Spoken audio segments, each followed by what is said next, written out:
बिस्मिल्लाहिर्रहमानिर्रहीम। अस्सलाम वालेकुम नाज़रीन, आप यूट्यूब चैनल देख रहे हैं। मैं इमरान ख़ान हूँ।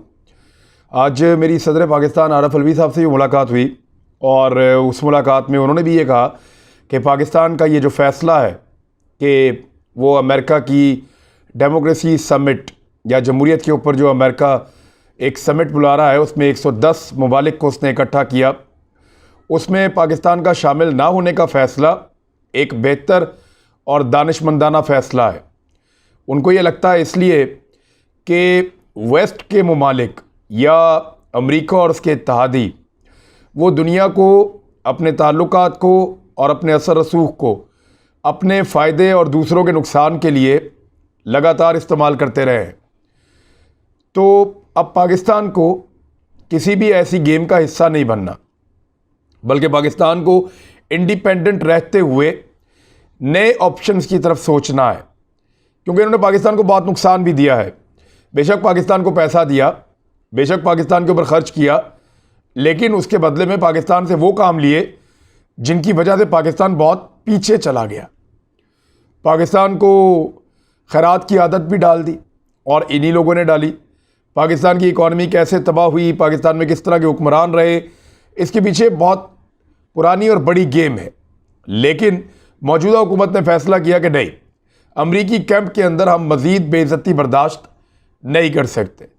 जिसको दिल करता है, जो दिल करता है वो कहते हैं, जब दिल करता है पाबंदियाँ लगाते हैं, जब दिल करता है हमारे डू मोर के मुतालबात करते हैं। तो इसलिए पाकिस्तान ने अब उनके कैंप से अपने आप को कुछ हद तक अलग किया है। पाकिस्तान दोस्ती चाहता है, ताल्लुकात चाहता है, बराबरी की सतह के ऊपर, बराबरी की सतह पे नहीं तो कम से कम इज़्ज़त के साथ पाकिस्तान ताल्लुकात चाहता है। लेकिन अब पूरा इन्हिसार पाकिस्तान अमेरिका पे नहीं रखेगा। ये सदर पाकिस्तान से मेरी बात हो रही थी तो वो ये कह रहे थे कि अब एक नए तरह का वर्ल्ड ऑर्डर होना चाहिए जहाँ पे दीगर ऑप्शन भी हों। तो अब मैं आपको एक चीज़ बताता हूँ कि चाइना ने पाकिस्तान के इस फैसले को कैसे सराहा है, क्योंकि चाइना को अमेरिका ने नहीं बुलाया और चाइना के ख़िलाफ़ अक़वाम मुत्तहिदा में अमेरिका कार्रवाई करने की भी इरादा रखता है और उसके लिए तैयारी भी हो रही है। चाइना को नहीं बुलाया, रशिया को नहीं बुलाया, लेकिन हमारे ज़्यादा अच्छे और बेहतर ताल्लुकात हमेशा से चाइना के साथ हैं। रशियंस के साथ हमारे ताल्लुकात नए हैं, जबकि इंडिया के रशियंस के साथ ताल्लुकात बहुत पुराने हैं। तो चाइना ने पाकिस्तान को कैसे अप्रिशिएट किया ये मैं आपको बताता हूँ। उनके वजारत ख़ारजा के तर्जुमान है लीजान ज़ाओ। लीजान ज़ाओ जो हैं उन्होंने स्टेटमेंट दिया और पाकिस्तान का जो एक प्रेस रिलीज़ है जो वजारत ख़ारजा की जानिब से पाकिस्तान ने जारी की थी 8 दिसंबर 2021 को, उसको उन्होंने रीट्वीट करते हुए उसके ऊपर लिखा, Pakistan declined to attend democracy summit, कि पाकिस्तान ने इनकार कर दिया अटेंड करने से जमहूरियत का वो समिट जो अमेरिका ने बुलाया था। अ रियल आयरन ब्रदर, एक हकीकी आयरन ब्रदर है पाकिस्तान, यानी पाकिस्तान एक हकीकी मजबूत रिश्ते वाला भाई है। चाइनीज़ जो है वो आयरन को मजबूती की अलामत समझते हैं, दुनिया में वैसे भी समझा जाता है। तो आयरन ब्रदर का मतलब यही है कि बहुत बहुत ज़्यादा करीबी, बहुत ज़्यादा मजबूत रिश्ते वाला जो है वो भाई पाकिस्तान चाइना का है। ये चाइनीज़ के इस वक्त पाकिस्तान के बारे में रिमार्क्स हैं। इन्होंने एक तस्वीर भी जारी की है और ये तस्वीर चाइना के डिफरेंट अकाउंट्स के ऊपर लगाई गई है। अमेरिका की जो समिट हुई है डेमोक्रेसी, उसके ऊपर एक तस्वीर जारी की है। तस्वीर मैं आपको दिखा रहा हूँ, इसको आप देख लें। इसमें अमेरिकन मिसाइल आकर गिर रहे हैं, इसमें हर तरफ तबाही फैली हुई है, गाड़ियाँ तबाह हुई हैं, नीचे फर्श के ऊपर गोलियों के खौल पड़े हुए हैं, एक बच्चा ज़ख्मी हालत में बैठकर रो रहा है और सामने एक अमेरिकी फ़ौजी खड़ा है जिसके हाथ में हथियार है, टांग के साथ खंजर बंधा हुआ है, सर पे हेलमेट है और पूरी तरह से वो गैजेट के साथ इक्विप्ड है। अमेरिकन एयरफोर्स भी अटैक कर रही है, ड्रोन भी मार रहे हैं, कहीं किसी शख्स का हाथ पड़ा हुआ है, कहीं पाँव पड़ा हुआ है और गाड़ियाँ और इमलाक और बिल्डिंग जल रही हैं। हर तरफ तबाही का एक मंज़र है इस कार्टून में जो जारी किया गया है चाइना से। और इसमें उस बच्चे से ये अमेरिकी फ़ौजी क्या पूछ रहा है, ये है वो बात जिसके हवाले से मैंने कई प्रोग्राम किए, ये वो चीज़ है जो एक्चुअली अमेरिका की जमहूरियत पसंदी का जो असल चेहरा है वो यहाँ आपको नज़र आ जाता है। वाई आर यू क्राइंग, वो ये पूछता है फौजी उस बच्चे से। Although you have lost everything, you have gained freedom and democracy. ये अब अमेरिकन के मुंह के ऊपर एक तमाचा मारा चाइनीज ने। उन्होंने कहा कि तुम क्यों रोते हो, गो के तुम सब कुछ खो चुके हो, लेकिन तुमने हासिल की है आज़ादी और जमहूरियत। यानी जमहूरियत और आज़ादी तो तुम्हारे पास है, लेकिन बाकी सब कुछ तुम खो चुके हो, तो फिर रोना कैसा। तो ये जमहूरियत देते हैं मुसलमान मुल्कों को, दूसरे मुल्कों को, और उनको आज़ादी के लिए उकसाते हैं, उनके अंदर बैठे हुए मुख्तलिफ तबकात को। जैसा कि अफ़गानिस्तान में ये तालिबान के ख़िलाफ़ लोगों को आज़ादी के लिए उकसाते हैं, जैसा कि ये ख़वातीन को बहुत ज़्यादा मादर पिदर आज़ादी के लिए उकसाते हैं और उन्हें कहते हैं कि आपको इस लेवल की या इस तरह की आज़ादी आपके पास होनी चाहिए, और फिर उन्हें जमहूरियत के ऊपर उकसाते हैं, लेकिन इसके बदले में उनके पूरे के पूरे मुल्क तबाह कर देते हैं, उनकी इकॉनमी तबाह कर देते हैं। इंसानी हकूक़ के नाम के ऊपर जितने इंसानी हकूक़ अमेरिका ने लूटे हैं, शायद ही दुनिया में किसी ने लूटे हों। सदर जो बाइडन ने इस कॉन्फ्रेंस में कहा क्या, यानी पाकिस्तान ने तो बाइकआउट कर दिया, पाकिस्तान नहीं गया। चाइना और रशिया को इन्होंने वैसे ही नहीं बुलाया था, और कुछ मुल्कों को नहीं बुलाया। तो दुनिया भर में जमहूरी सूरत को ख़तरा लाहक है, ये जो बाइडन को लगता है। अभी मैं आपको बताऊंगा दुनिया में और ख़तरा कहाँ कहाँ है जिसके ऊपर ये तवज्जो नहीं दे रहे। जमहूरियत पर होने वाली ऑनलाइन कॉन्फ्रेंस के आगाज़ पर अमरीकी सदर ने खबरदार किया कि जमहूरियत को दुनिया भर में ख़तरात लाहक हैं। उन्होंने आलमी सतह पर जमहूरी इक़दार में गिरावट के बारे में ख़बरदार करते हुए कहा कि फ़िलवक्त बैनुल अक़वामी रुझानात बड़ी हद तक गलत सिमत की तरफ इशारा कर रहे हैं। और फिर उन्होंने दुनिया को कहा कि जी आप जमहूरियत की तरफ चलें, और उन्होंने वादा किया कि अमेरिका जमहूरी कदरों के फ़रोग़ के प्रोग्रामों के लिए $424 मिलियन की सरमायाकारी करेगा। यानी उसने लालच भी दी, आज़ादाना इंतखाबात करवाएगा, दुनिया पे नज़र रखेगा, वो अपना एक सिस्टम चलाना चाहते हैं। अब इसके मुकाबले में चाइना ने इंटरनेशनल फोरम ऑन डेमोक्रेसी के नाम से इसी मौजू के ऊपर एक ऑनलाइन इजलास किया था, और वो भी इसी हफ्ते किया था। चीन के सरकारी मीडिया इदारे CGTN की इतला के मुताबिक उस वर्चुअल इजलास में 120 ममालिक के स्कॉलर्स और रहनुमाओं ने शिरकत की थी। यानी अमेरिका ने 110 को दावत दी, उसमें से भी कुछ नहीं गए। चाइना ने 120 मुल्कों के स्कॉलर्स को और रहनुमाओं को इकट्ठा किया और उन्होंने शिरकत की।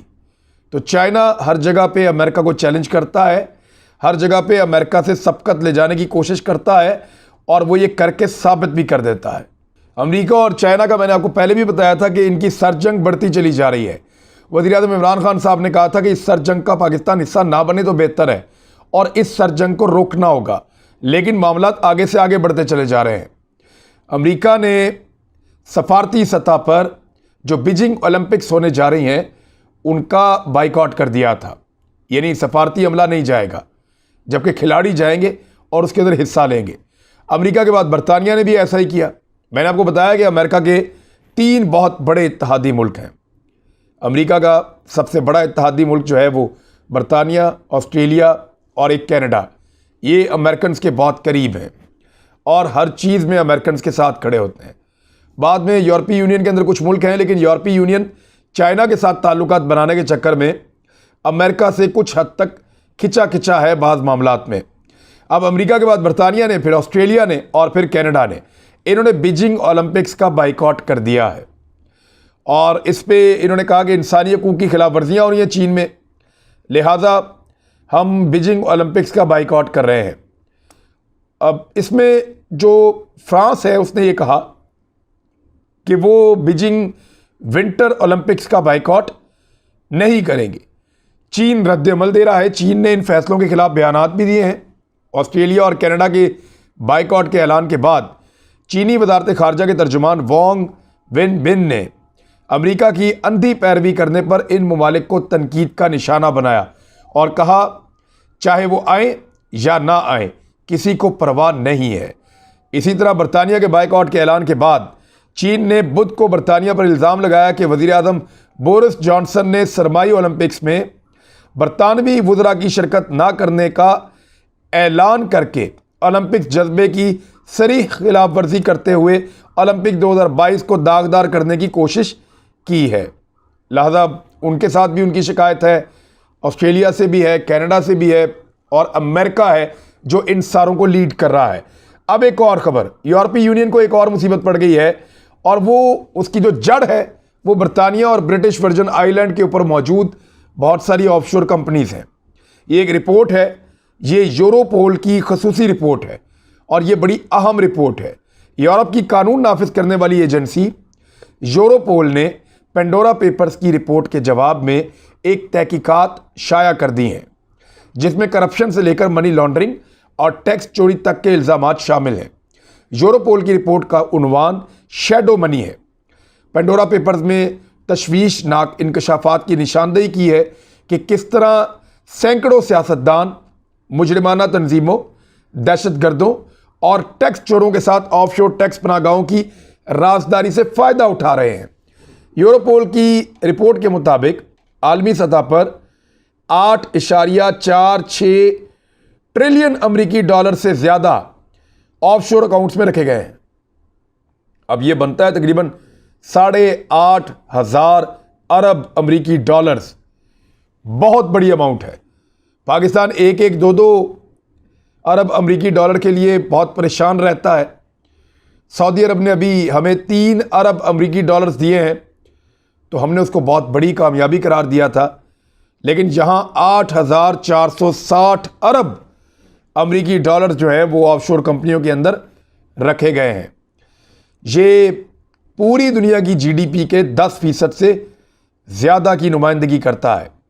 एक अंदाजे के मुताबिक बैनुल अक़वामी टैक्स चोरी के नतीजे में सिर्फ 2016 में यूरोपीय यूनियन को 52 अरब डॉलर्स का नुकसान हुआ था। सिर्फ 2016 में ये यूरोपीय यूनियन का नुकसान है।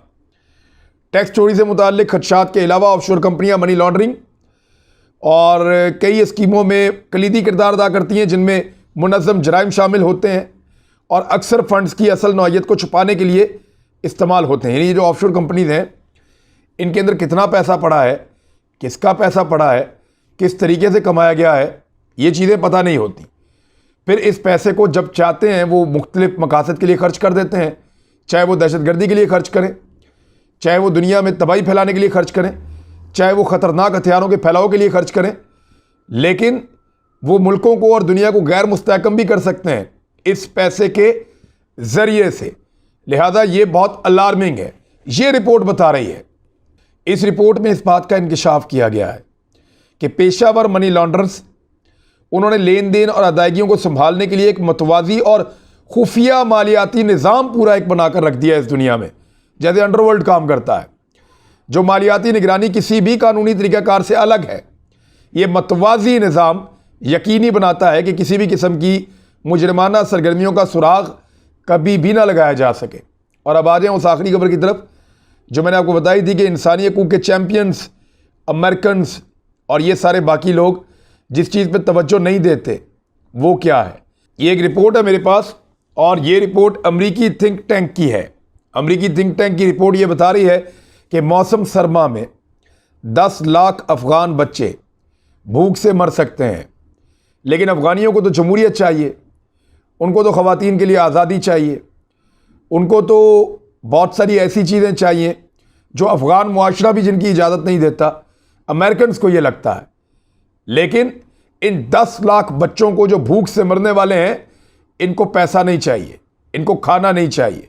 110 मुल्कों को बुलाकर जमहूरियत का दर्स देने वाला अमेरिका इन 10 लाख बच्चों की ज़िंदगी के लिए इनके अपने पैसे रिलीज़ नहीं कर रहा। इनको मारने के लिए 2000 अरब अमरीकी डॉलर खर्च किए हैं, लेकिन इनको बचाने के लिए 10 अरब अमरीकी डॉलर देने को वो तैयार नहीं है। ये है अमेरिका और उसका असल चेहरा। नाज़रीन, अब तक के लिए इतना ही। अपना ख्याल रखिएगा, अपने इस चैनल का भी। अल्लाह हाफ़िज़।